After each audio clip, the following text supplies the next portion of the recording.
Mehra classes के YouTube channel को subscribe करें और बेल आइकन पर क्लिक करें ताकि हर वीडियो का नोटिफिकेशन आपको मिलता रहे।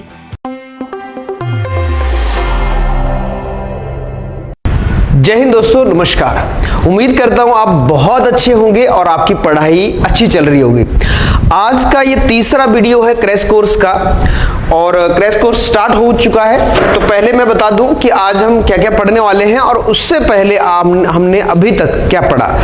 तो अभी तक हमने डिस्कस किया था ब्रिटिश इंग्लिश चल रही हमारी, क्योंकि मैंने पहले भी बताया था कि ब्रिटिश इंग्लिश इंपॉर्टेंट पार्ट है यदि आप इंग्लिश लिटरेचर में कमांड बनाना चाहते हैं तो एंग्लो सैक्सन पीरियड हमने सबसे पहले पढ़ा था। 410 से 1066 तक इसका कार्यकाल, इसका जो इन्फ्लुएंस था वो रहा।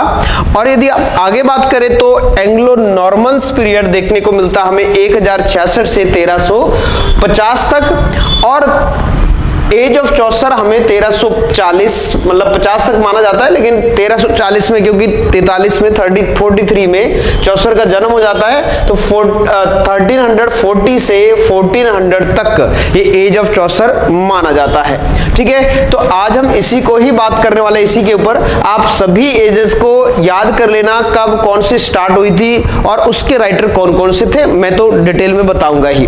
तो एज ऑफ चौसर आज डिस्कस करेंगे हम डिटेल में, तो जान लेते हैं। और उससे पहले हमने क्या क्या पढ़ा, पहले उसको भी मैं हल्का सा आपको बता देता हूं। जैसे मैंने कहा एज ऑफ हमने पढ़ा एंग्लो सैक्सन। सबसे पहले यहां आपको दो तीन चीजें याद रखना है। एक तो वाइकिंग, जूट, एंगल्स और सैक्सन, ये ट्राइब्स थी जो वहां आती है और इन्वेड करती है और वहां लगभग 500 सालों तक यहां राज करती है। वाइकिंग को हरा दिया जाता है अल्फ्रेड के द्वारा, जिनको द ग्रेट अल्फ्रेड बोला जाता है इसी के लिए। और इनका युद्ध हुआ था, इसको बोला गया बैटल ऑफ एडिंगटन, और ये हुआ था 1878 में, 878 में, याद रखेंगे 878 में। और उसके बाद किंग अर्थर के बारे में भी कुछ चीजें हैं, वो आप याद रखना। एंग्लो सैक्सन एज के बहुत बड़े राजा रहे। यदि हम राइटर्स की बात करें तो विनरेबल बिडे, कैडमैन, साइनेवुल्फ, ये बहुत ज्यादा इंपॉर्टेंट राइटर थे, मैंने आपको बताया ही था इनके बारे में। और कुछ वर्क है जो इंपॉर्टेंट है, उनको भी याद रखना, जैसे कि आप लोग वेवल्फ है, विड्सथ है, सी फारर है, फाइट एट फिंसबर्ग, ये इस तरह के कुछ वर्क है जो इंपॉर्टेंट है, जिनको आपको थोड़ा सा पढ़ना है और इनका आपको याद रखना है थोड़ा सा। अब आगे हमने उसके बाद किया था कि 1066 में जो एंग्लो सैक्सन के राजा थे, उनका युद्ध हुआ किसके साथ, वो हेरोल्ड थे, उनका युद्ध हुआ विलियम फर्स्ट के साथ। विलियम फर्स्ट जीत जाते हैं और अब वो फ्रेंच डायलेक्ट लेके फिर से इंग्लैंड में आते हैं और यहां से स्टार्ट होता है एंग्लो नॉर्मन्स पीरियड। और एंग्लो नॉर्मन्स पीरियड में भी आप लोग कुछ राइटर्स है जो इंपॉर्टेंट है, कुछ वर्क है जो इंपॉर्टेंट है, वो आप लोग याद रखेंगे। जैसे वेस्ट का रोमन डी ब्रूट, ये इंपॉर्टेंट वर्क है, और रोमन डी ब्रूट को ही इमिट करके लेमन ने ब्रूट लिखा था, जिसको आगे चल के लेमन ब्रूट कहा गया। जो पहला वर्क था इंग्लिश व्यक्ति ने लिखा था, इंग्लिश व्यक्ति के ऊपर, तो ये आप लोग ध्यान रखेंगे। अभी तक हमने इसको डिस्कस किया। अब आगे हम आज का डिस्कस कर रहे हैं एज ऑफ चौसर के बारे में। एज ऑफ चौसर की बात करें तो यहाँ 1340, कुछ लोगों का कहना है कि जो चौसर का जन्म की बात करते हैं तो 1340 या 43 इसमें हुआ है। इसका कोई एग्जैक्ट कोई ऐसा वो नहीं है, प्रूफ नहीं है, लेकिन 1340 या 43 में चौसर का जन्म हुआ और 1400 में चौसर की यानी कि 1400 में इनकी डेथ हो जाती है। तो याद रखना ना, 1340 या 43, ठीक है, दोनों एजेस आपको देख लेना। उसके बाद इन्होंने बहुत कम उम्र के थे तब वो क्या बन गए थे, एक सर्वेंट का काम करने लग गए थे। कहां, एडवर्ड थर्ड के यहाँ। ध्यान देंगे किसके यहाँ, एडवर्ड थर्ड के यहाँ एक मतलब सर्वेंट का काम करने लग गए थे। हम आगे अभी डिस्कस करेंगे। तो सबसे पहले एडवर्ड थर्ड के यहाँ इन्होंने 1356 में काम स्टार्ट किया। आप समझ ही सकते हो कि यदि वो 40 में इनका जन्म हुआ था तो वो 16 ईयर के होंगे उस टाइम। कितने के, 16 के, जब उन्होंने काम करना स्टार्ट कर दिया था। किसमें, कोर्ट में एज ए सर्वेंट या क्लर्क आप बोल सकते हैं, छोटा मोटा काम करना शुरू कर दिया था। और धीरे धीरे धीरे करके ये क्या हो गए, इनकी सेना में सैनिक बन गए थे, एडवर्ड की सेना में। क्लियर? तो आप याद रखेंगे इनके साथ इन्होंने काफी टाइम बिताया, और इन्हीं के साथ जब थे वो, तो फ्रेंच भी गए, इटली भी गए, और इनको बहुत सारे मौके मिले किसके, घूमने के, जिससे वो काफी लोगों से मिले और काफी लोगों से इन्फ्लुएंस भी हुए, जिसमें से पेट्राच और वोकेशियो मेन है, जिनसे वो इटली में आगे मिले थे। मैं बताऊंगा इनके बारे में भी। और बाकी इनका जो मतलब ज्यादातर जो वर्क है वो बेस्ड है कोर्ट के ऊपर है, इनकी कॉमन लोगों से ज्यादा लेना देना नहीं था। जो उस टाइम के स्लेव रहते थे, उस टाइम के जो पीड़ित लोग होते थे या कॉमन पीपल थे, उनके बारे में ये कम लिखते थे, ज्यादातर ये कोर्ट के बारे में लिखते थे, क्योंकि एडवर्ड थर्ड क्या जॉब करते थे, काम करते थे, तो यहीं बिजी रहते थे, इन्हीं लोगों में रहना, तो इन्हीं के बारे में लिखना होता था। उस टाइम इनके समय बहुत बड़े बड़े इवेंट हुए थे, इंसिडेंट हुए थे, जैसे ब्लैक डेथ 38 में, यानी कि 1338 से शुरू हुई थी और 1452 तक लगभग रही। तो उनके बारे में इन्होंने कुछ नहीं लिखा।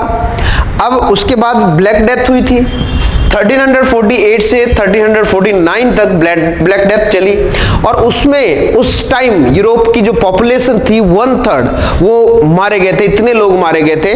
उसके बारे में भी चौसर ने कुछ नहीं लिखा है, क्योंकि ये ज्यादातर कोड के बारे में ही लिखा करते थे। ठीक है, पीजेंट रिवॉल्ट हुआ 1381 में, उसके बारे में भी इन्होंने कुछ नहीं लिखा। तो मेनली आप समझ सकते हो कि ये कोड के बारे में ही ज्यादा लिखते थे। ये अब कोड पोइट कहा जाता है इनको। रिचर्ड सेकंड के यहाँ इन्होंने स्टार्ट किया था काम करना। जब रिचर्ड थर्ड चले जाते हैं, एडवर्ड थर्ड, तो रिचर्ड सेकंड आते हैं और 1377 यानी कि 1377 में ज्वाइन करते हैं, और काफी सालों तक इनके साथ भी इन्होंने काम किया। और फिर हेनरी 4th को इन्होंने ज्वाइन किया था 1398 में। लगभग 1-2 सालों तक ही इन्होंने उनके साथ काम किया, बाकी उनकी उसके बाद 1400 में डेथ हो जाती है। इनको क्या क्या बोला जाता है याद रखना, इनमें से क्वेश्चन बन जाता है कई बार। इनको मॉर्निंग स्टार ऑफ रेनेसां कहा जाता है, ध्यान देंगे, मॉर्निंग स्टार ऑफ रेनेसां कहा जाता है, ये आप लोग ध्यान रखेंगे। और मॉर्निंग स्टार ऑफ क्या कहा जाता है, English poetry, morning star of English poetry भी कहा जाता है, फादर ऑफ इंग्लिश भी कहा जाता है, फादर ऑफ पोइट्री भी कहा जाता है, फादर ऑफ इंग्लिश भी कहा जाता है। तो इतनी बातें आप याद रखोगे।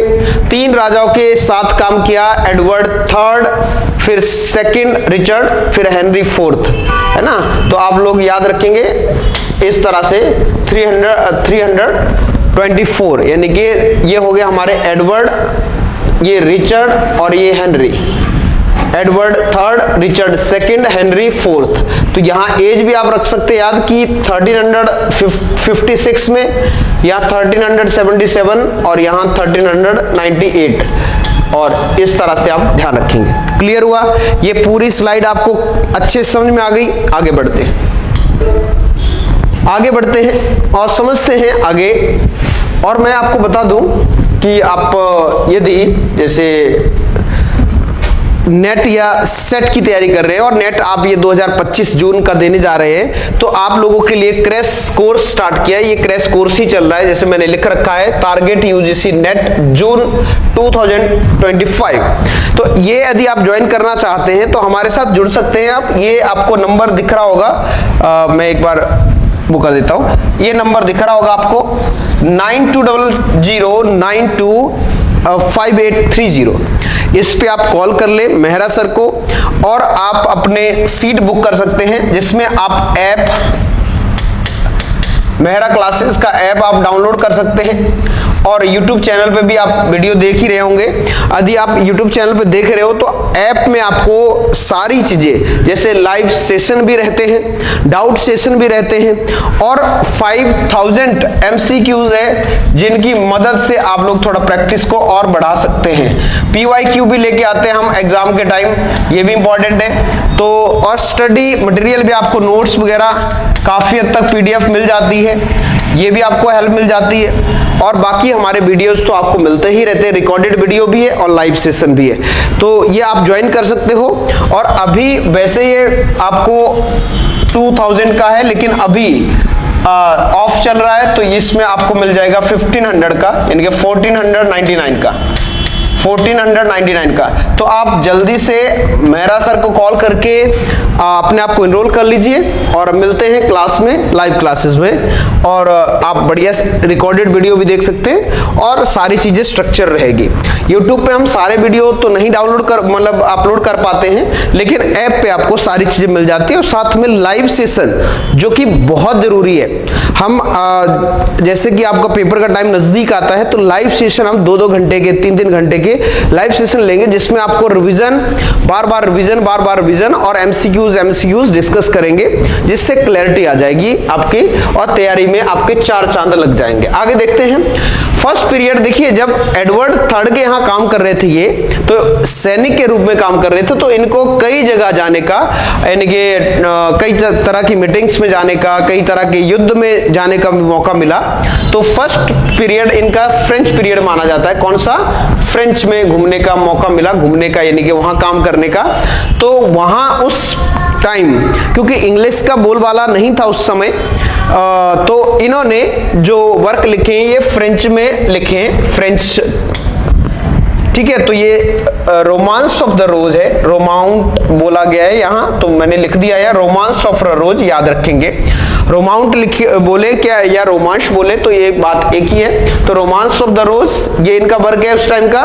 बुक ऑफ डचेस ये भी इनका वर्क है। कंप्लेंट टू पिटी और एबीसी, ये 4 इंपॉर्टेंट वर्क है इनके फ्रेंच पीरियड के।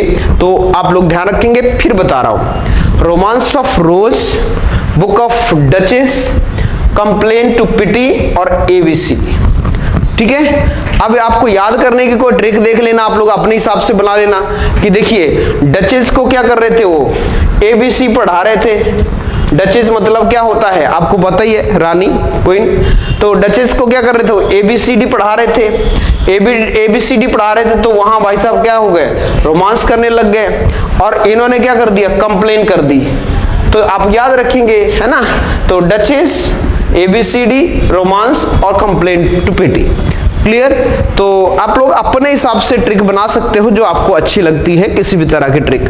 अब यहाँ क्वेश्चन ये भी पूछा जा सकता है कि जो बुक ऑफ डचेज है ये किसके बारे में है। तो यहाँ देखिए ये एलिजी एक टाइप की, देखिए यहाँ एलिजी है, डेथ पे लिखी जाती है तो एलिजी होती है।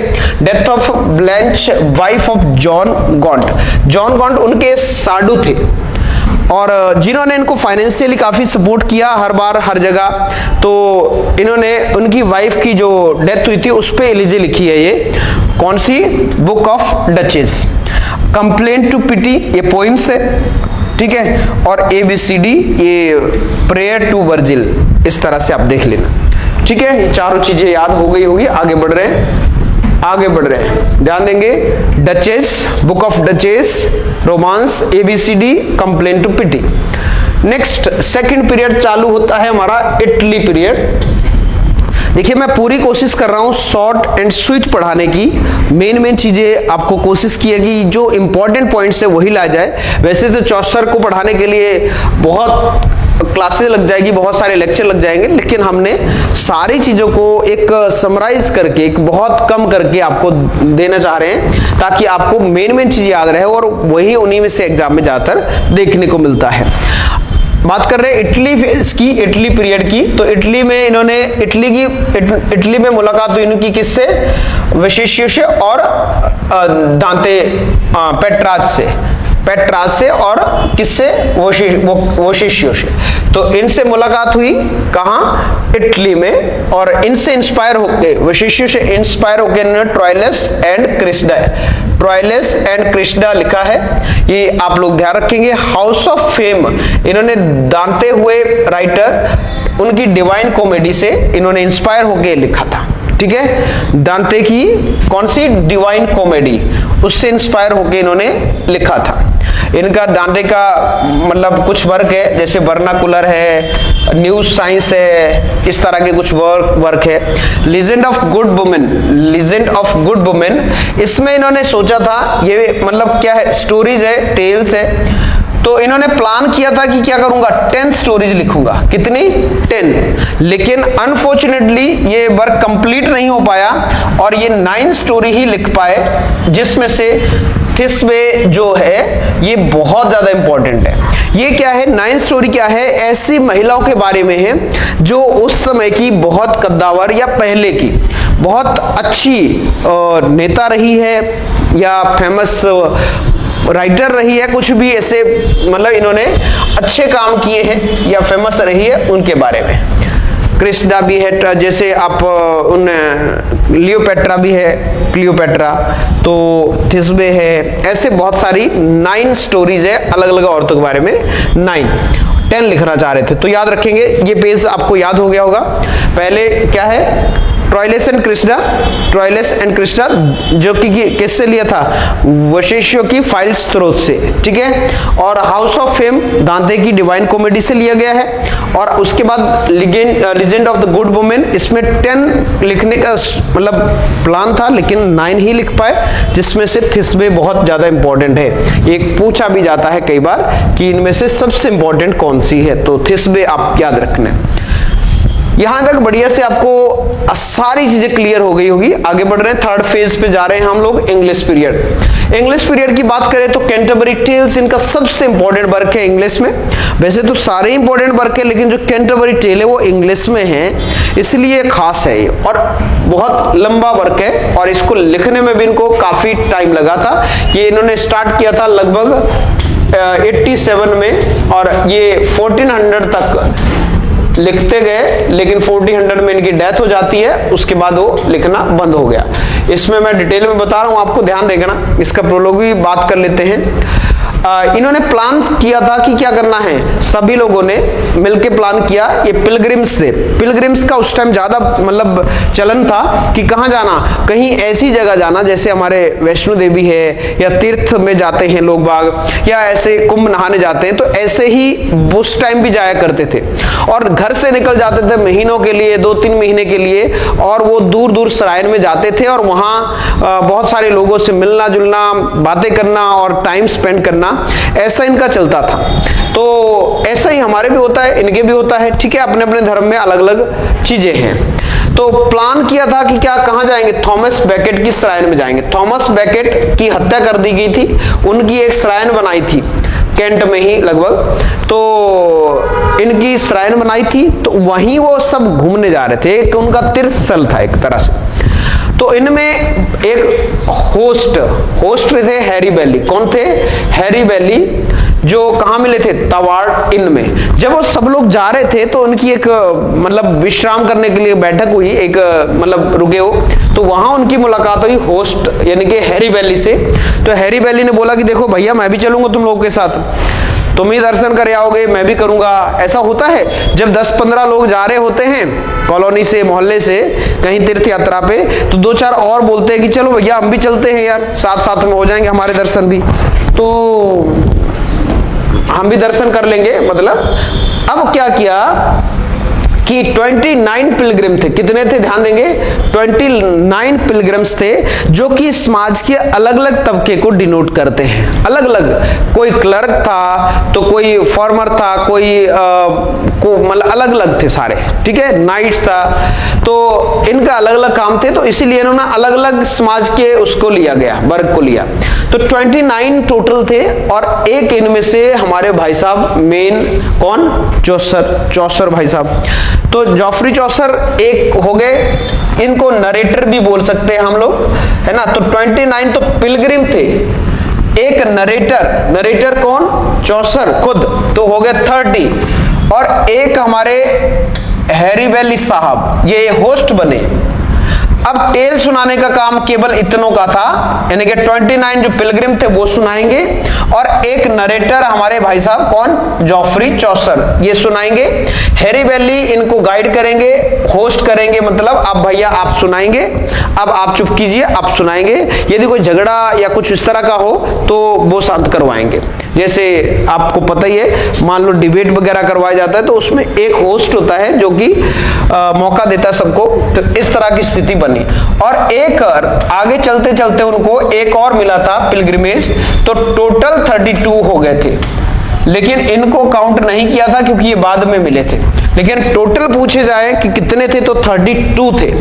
और यदि इसको हटा के पूछा जाए तो आपको याद रखना 30 है। और यदि चौसर के साथ ही पूछा जाए होस्ट ने टेल सुनाने वाले कितने थे तो 30 थे। और यदि ये पूछा जाए कि नरेटर के अलावा कितने थे तो 29 थे। तो कैसे भी पूछा जा सकता है, आप लोग याद रखेंगे, ऐसी उम्मीद करता हूं आपको अच्छे समझ में आ गई होगी बात। ठीक है, अब जैसे कि मैंने कहा कि कितने थे 30। तो देखिए अब क्या है कि जैसे मैंने कहा कि 4 stories will be recited by 1 pilgrim, मतलब 4 स्टोरी सुनाई जाएगी एक पिलग्रिम के द्वारा। जाते समय 2, आते समय 2, तो एक के हिस्से में 4 पड़ी। तो अपने टोटल कितने पिलग्रिम थे 30 थे। 30 का अब 2 जाते समय 2 आते समय, तो टोटल हो गई हमारी 120। तो 120 स्टोरी उनको कुल टारगेट था। लेकिन टारगेट अनफॉर्चुनेटली पूरा नहीं हो पाया, क्योंकि आपको पता है कई बार हमारे सपने नहीं पूरे हो पाते जैसा हम सोचते हैं, है ना। तो उसके बीच में ही उनकी डेथ हो जाती है 1400 में, और ये 24 ही रह जाती है स्टोरीज। ठीक है, तो यहां तक आपको अच्छे समझ में आ गया कि नहीं? चलिए आगे देखते हैं। अब अदर राइट्स, चौसर के बारे में कंप्लीट हो गया। एक बार मैं बता दूं, क्योंकि चौसर का एक क्वेश्चन ज्यादातर बनता ही है। देखिए चौसर के बारे में बात करें तो एडवर्ड थर्ड के साथ काम किया, रिचर्ड सेकंड के साथ काम किया, सन आपके पास दिए हैं, हेनरी फोर्थ के साथ काम किया। और इनको morning star of renaissance, morning star of English poetry और फादर ऑफ इंग्लिश कहा जाता है, क्योंकि यहीं से इंग्लिश का इन्फ्लुएंस बढ़ा और आगे चल के लोगों ने और लिखना शुरू किया। यदि फ्रेंच पीरियड की बात करें तो romance of the rose, book of duchess, complain to pity, ABC, ये 4 वर्क है। उसके बाद इटली पीरियड की बात करें तो Troilus and Criseyde, house of fame, legend of good women, ये वर्क है। आपको पता ही है ये वशिष्य की 5 स्टोर से लिया गया है। ये हाउस ऑफ फेम दांते की डिवाइन कॉमेडी से, और लीजेंड ऑफ गुड वुमेन में 10 स्टोरीज लिखनी थी, 10 टेल्स, लेकिन 9 ही लिख पाए, जिसमें से थिस्बे बहुत ज्यादा इंपॉर्टेंट है और ये आप लोग ध्यान रखेंगे। आगे देखें तो इनका कैंटरबरी टेल है इंग्लिश में, और इसमें हमने बात की है थॉमस बेकेट की सराइन में जा रहे थे, और ये होस्ट हैरी बेली थे। टोटल 30 पिलग्रिम्स के चौसर को मिलाकर, और उसके बाद 4 स्टोरीज सुनानी थी एक को, जाते समय 2, आते समय 2, टोटल 4 स्टोरी एक के हिस्से में, तो टोटल 120 स्टोरी का टारगेट रखा था। लेकिन अनफॉर्चुनेटली चौसर की डेथ हो जाती है और 24 स्टोरी ही लिख पाते हैं 1400 तक। तो लिखना कब शुरू किया था, ये क्वेश्चन भी पूछा जाता है कि कैंटरबरी टेल लिखना कब शुरू किया था, तो आप लोग ये थोड़ा सा याद रखेंगे। ठीक है, 87 में लिखना शुरू किया था और 1400 तक इन्होंने इसको कंटिन्यू किया। अब आगे बात करते हैं। ये चौसर के बारे में था कंप्लीट, आपको समझ में आ गया होगा। अब क्योंकि एज ऑफ चौसर तो बात कर रहे हैं, चौसर का तो खत्म हो गया, लेकिन उनके कंटेम्प्रेरी राइटर थे, जो उनके साथी राइटर थे, उनके बारे में भी थोड़ा सा जान लेते हैं। विलियम लैंगलैंड, जो कि बहुत ज्यादा इंपॉर्टेंट थे, और इनका जो लाइफ था वो बहुत ही मतलब ऐसा रहा, गरीबी में रहा, और एक शेफर्ड थे ये। जैसे कि मैंने चौसर के संदर्भ में बताया, चौसर में ऐसा नहीं हुआ, वो थोड़ा सा जल्दी इनको काम मिल गया, और वो भी कोर्ट में मिला, और उसके बाद उनको हाथों हाथ आगे काम मिलता गया। लेकिन बीच में इनके भी लाइफ में थोड़ा सा उतार आया था, लेकिन उतना नहीं आया था। लैंगलैंड में शुरू से ही मतलब फाइनेंशियली इतने स्ट्रांग नहीं थे। ये चौसर से बड़े माने जाते हैं, क्योंकि 32 में इनका जन्म हुआ था, चौसर का 40 के आसपास हुआ है, और इनकी भी 1400 में ही डेथ हुई है। डेथ के पूरे पुख्ता कोई प्रूफ नहीं है कि 1400 में ही हुई है, लेकिन उसके बाद वो कभी दिखे नहीं, ना कभी उनके वर्क आया, ना कुछ नहीं, तो ऐसा माना जाता है कि 1400 में ही उनकी डेथ हो गई। The vision of William concerning Piers of ploughman, ये इनका वर्क है, बहुत इंपॉर्टेंट वर्क है, जो कि बहुत फेमस हुआ। इसमें भी इन्होंने लिखा, उसके बाद इन्होंने लिखा तो आई थिंक 1362 में ये वर्क आया था, और उसके बाद इसको थोड़ा बहुत मॉडिफाई करके औरों ने भी अपना मिला के ये बाद में फिर से पब्लिश हुआ था। तो लेकिन फिलहाल ये जो फाउंडर है या पब्लिशर है, इन्हीं को ही माना जाता है, इन्होंने ही ये मतलब वर्क लिखा था। जॉन मैंडविले, इनका जो इंपॉर्टेंट वर्क है वो है वॉयेज, ये याद रखना, किसका, जॉन मैंडविले का वॉयेज, यात्रा, ये समुद्री यात्रा को वॉयेज बोलते हैं, आपको पता ही है। और जॉन गोवर भी चौसर के कंटेम्परेरी थे और काफी ये भी कोर्ट पोइट थे और इनमें काफी तनातनी रहती थी आपस में, कहीं ना कहीं मुद्दों को लेके, कहीं ना कहीं थॉट्स को लेके। तो जॉन गोवर बहुत ज्यादा इंपॉर्टेंट मतलब राइटर है उस समय के। हमने जो याद करने का मतलब एक ट्रिक बनाई है, या इनके ज्यादातर वर्क में आपको ये देखने को मिलेगा, एक चीज कॉमन ये है ना, तो क्या, एंटीज है ना, जॉन गोवर है ना, जॉन गोवर, एंटीज आप याद करने के लिए आप यूज कर सकते हैं। वैसे इनका वर्क है स्पेकुलम मेडिटेंटिस है ना, और उसके बाद वॉक्स क्लेमेंटिस और कॉन्फेसियो एमेंटिस, ये 3 इनके इंपॉर्टेंट वर्क है, इनके बारे में याद रखना। क्लियर, इतना क्लियर हो गया होगा आप सभी को। दोनों ये देखिए, 2 तो ज्यादा इंपॉर्टेंट है ये दोनों। विलियम लैंगलैंड, इनका भी कई बार इनकी क्रोनोलॉजी आ चुकी है, जॉन गोवर और ये मैंडविले। आगे देखिए, ये कुछ फैक्ट्स है जो आपको याद रखने हैं चौसर से related. Chaucer was born in the 14th century, पता ही आपको। Born in the reign of Edward third, जब एडवर्ड थर्ड का राजा थे उस समय उनका जन्म हुआ। Lived throughout the reign of Richard second, और रिचर्ड सेकंड के साथ इन्होंने यहां तक काम किया 99-98 तक, आप ध्यान रखेंगे। वैसे 1399 में इन्होंने हेनरी को ज्वाइन किया था, आप थोड़ा सा देख लेना यहाँ। died in year after Henry IV ascended the throne in 1999। जब 99 में हेनरी IV राजा बने थे तो 1 साल ही ये उनके साथ काम कर पाए और उसके बाद उनकी डेथ हो जाती है। Edward's reign was the mid summers of the English chivalry, है ना। और जो एडवर्ड थर्ड थे उनके टाइम जो इंग्लिश था उसमें एक प्रसिद्धि मिली थी। चिवलरी होता है एक ग्लोरी या प्रसिद्धि, इस तरह से। Chaucer worked as a page a young servant, मैंने बताया भी था 16 साल की उम्र में ये इनके यहाँ काम करने लग गए थे, ठीक है। और एक बार उनको क्या कर लिया था, एक बार इनको जब एडवर्ड के यहाँ वो सैनिक काम कर रहे थे तो इनको फ्रेंच में क्या कर लिया था, बंदी बना लिया था। बंदी बना लिया तो इनको 16 पाउंड देके, उस समय के इनको 16 पाउंड देके क्या किया था, वहां से छुड़ाया था फ्रेंच से। तो ये आप याद रखेंगे 16। आगे Chaucer worked as a valet, Chaucer work as a valet and attendant in the king's chamber, ये किंग्स के चैम्बर में ही काम करते थे अटेंडेंट का, है ना। वॉलेट होता है मतलब लड़का, बॉयज, तो ये आप याद रखेंगे।